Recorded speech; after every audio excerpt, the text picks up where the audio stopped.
Hello guys, നമുക്കൊന്നൊരു get ready with me ചെയ്താലോ? സ്റ്റുഡിയോന്ന് വാങ്ങിയ ഒരു പാൻറ്റും പിന്നെ ഒരു ട്രാൻസ്പെറൻറ്റ് ഷർട്ടുമാണ് ഞാൻ ട്രൈ ചെയ്തിട്ടുണ്ടായിരുന്നത്. ഓൾറെഡി ഞാൻ റെഡി ആവാൻ വേണ്ടി നിൽക്കുമായിരുന്നു. അപ്പോൾ ഞാൻ വിചാരിച്ചു നമ്മുടെ ചാനലിൽ ഇതുവരെ ഒരു ഗെറ്റ് റെഡി വിത്ത് മീ ഒന്നും ചെയ്തിട്ടില്ലല്ലോ, അപ്പോൾ എന്നൊരു ഗെറ്റ് റെഡി വിത്ത് മീ ചെയ്യാമെന്ന്. ഞാൻ പണ്ട് മുതലേ ലിപ്സ്റ്റിക് അപ്ലൈ ചെയ്യുന്നതിന് മുമ്പ് സെബോളിൻ അപ്ലൈ ചെയ്യാറുണ്ട്. കാരണം ലിപ്സ്റ്റിക് അപ്ലൈ ചെയ്താൽ എപ്പോഴും നമ്മളെ ലിപ്പ് ഡ്രൈ ആയിട്ടാണ് ഇരിക്കുക. പക്ഷേ സെബോളിൻ അപ്ലൈ ചെയ്തിട്ട് ലിപ്സ്റ്റിക് അപ്ലൈ ചെയ്താൽ അത്യാവശ്യം ഗ്ലോ ആയിട്ട് ഇരിക്കുന്ന പോലെ ഫീൽ ചെയ്യാറുണ്ട്.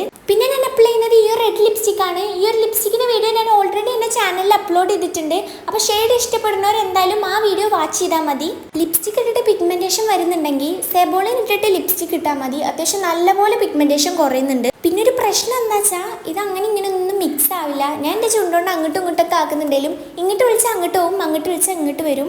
ഞാൻ കുറേ നോക്കിയെങ്കിലും അവസാനം എൻ്റെ കൈ തന്നെ വേണ്ടി വന്നിട്ടോ അത് മിക്സ് ആക്കാൻ വേണ്ടിയിട്ട്. പിന്നെ അടുത്തത് നമ്മുടെ പ്രധാനപ്പെട്ട ടാസ്ക്കായ ഐലൈനർ എഴുത്താണ്. എനിക്ക് ഐലൈനർ എഴുതാൻ അത്ര ടൈമൊന്നും വേണ്ട, പക്ഷെ ഫോണിൽ നോക്കി എഴുതി കഴിഞ്ഞാൽ രണ്ട് കണ്ണും രണ്ട് തരത്തിലാവും. അപ്പോൾ പിന്നെ ഞാൻ കണ്ണാടി നോക്കി തന്നെ അങ്ങ് എഴുതിക്കൊണ്ട് വന്നു. നേരത്തെ എഴുതിയ ഐലൈനറും ഡാസിലറിൻ്റെ തന്നെയാണ്, ഈ മസ്കാരയും ഡാസിലറിൻ്റെ തന്നെയാണ്. ഇതത്ര കിടിലം മസ്കാര ഒന്നും അല്ല, നമ്മുടെ ചത്ത ഐലാഷസിനൊക്കെ ഒന്ന് നീപ്പിച്ച് നിർത്തും, പക്ഷെ ലോങ് ലാസ്റ്റിംഗ് അല്ല. പിന്നെ അത്യാവശ്യം നല്ലോണം സ്മഡ്ജ് ആവുന്നുണ്ട്. പക്ഷെ അഫോർഡബിൾ ആയിട്ടുള്ള മസ്കാരകൾ നോക്കുമ്പോൾ എൻ്റെ ഫേവറേറ്റ് എപ്പോഴും ഡാസിലറിൻ്റെ തന്നെയാണ് കേട്ടോ. പിന്നെ ഞാൻ ഐഷാഡോ ഇടാൻ നല്ലോണം മറന്നുപോയി. കാരണം ഇന്നലെ എൻ്റെ ഐഷാഡോ പാലറ്റ് നിലത്ത് വീണ് തവിട് പൊടിയായി. അപ്പം ഞാൻ വിചാരിച്ചു ഇനിയിപ്പോൾ ഐഷാഡോ ഇടണ്ടാന്ന്. പക്ഷെ എനിക്ക് ഐ ലുക്ക് കംപ്ലീറ്റ് ആവാത്ത പോലെ തോന്നിയപ്പോൾ ഞാൻ ഒരു ലിപ്സ്റ്റിക് വെച്ച് അങ്ങ് അഡ്ജസ്റ്റ് ചെയ്തു. പിന്നെ എനിക്ക് നല്ലപോലെ അറിയാട്ടോ എൻ്റെ ഗെറ്റ് റെഡി വിത്ത് മീ അത്ര പെർഫെക്റ്റ് ആയിട്ടില്ലാന്ന്. ആദ്യത്തെ ആയതുകൊണ്ടായിരിക്കും ഇത്ര അൽക്കുലത്ത് ഗെറ്റ് റെഡി വിത്ത് മീ ആയത്. നമുക്ക് അടുത്തിൽ ശരിയാക്കാം.